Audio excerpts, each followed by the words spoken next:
yita Freemax TV, ikaba ikorera mu Rwanda, hari n'ikorera mu mahanga bita Freemax English. Freemax TV ubyangu byembe niyo channel ya mbere hano mu Rwanda yujuje miliyoni y'abasubscribe hano mu Rwanda. Tuvuga ni iya Freemax TV yeje miliyoni n'ibihumbi 350 by'abasubscribe hano mu Rwanda. Freemax TV inyuraho content zitandukanye.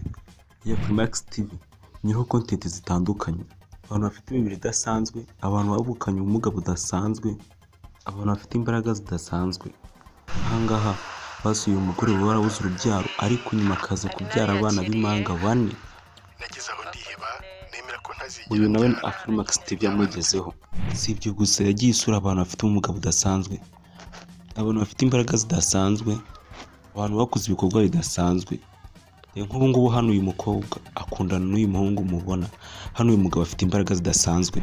Kandi si ibyo gusa, binyuze mu mikoranire ya Freemax TV n'abayikurikirana babashaga gufasha abantu bafite ubumuga budasanzwe bakaba amafaranga yo kwifashisha. Ahangaha Freemax TV yasuye umugabo wo mu gihugu cya Tanzania uterura ibintu biremereye kandi nta maboko afite, akaba yabasha kujya guhamagara gukora imirimo yose nk'abandi bantu bashobora gukora, ari nta maboko asanzwe afite nk'abandi.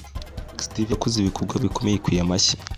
Si ibyo gusa, dore ko indi content yacaga yo bitaga gituma, aho bavugaga gituma abasitari, abantu bakomeye. Twibagirwe ko indi content yacagaho yo bitaga Nyakiso Comedy, dore ko yanakunzwe n'abatari bake hano mu Rwanda. Si ibyo gusa, dore ko indi content bitaga Military Love yakinwagamo n'ubwo bita Regis. Military Love akaba ari inafite video yarebwe n'abantu benshi kuri YouTube ya Freemax TV, yarebwe na miliyoni 22 y'imyaka 3. Si ibyo gusa, yica nagiye nyura content zitandukanye. Hari izo no kubona ziteye ubwoba, hari n'izo no kubona ziteye amarangamutima yo kuzireba. Ibyo byose nkubwiye uyu munsi nta bigihari, dore ko iyi Freemax TV imaze amezi 4 nta video n'imwe ishyize ku rubuga rwayo rwa YouTube, nta na post n'imwe bari bashyiraho, nta na live bigeze bakora muri aya mezi 4. Kandi dore ko bashyiraga video buri munsi hanze, ubona ko byari mu kwa 9 k'umwaka utaha, ariko mu kwa 9 kwa 2023 buri munsi bashyiraga video hanze. Uyu munsi turi mu kwa 4 kwa 2024, amezi 4 ashize Freemax TV idashyize video hanze. Ariko uretse Freemax English ni ubu ngubu irimo gukora buri munsi. Ya Freemax English ikaba ifite abasubscribe miliyoni 3,280,000, nayo akaba ari y'umunyarwanda. Ikaba ifite video 1,200 zimaze kujyaho. Si ibyo gusa, dore ko hari na Freemax Swahili. Izi zombi uko ari 3 zose zikora muri Afurika, zikaba zikora ibintu bimwe, uretse ko Freemax TV Rwanda yo imaze amezi arenga 4 gushyira video ku rubuga rwayo rwa YouTube. Dore ko Freemax TV Rwanda yari imaze gushyira hanze video 2,874 ku rubuga rwa YouTube, byayihesheje abasubscribe 1,350,000. Izi video zatumye igira views 337,000, akaba nayo channel ifite views nyinshi hano mu Rwanda.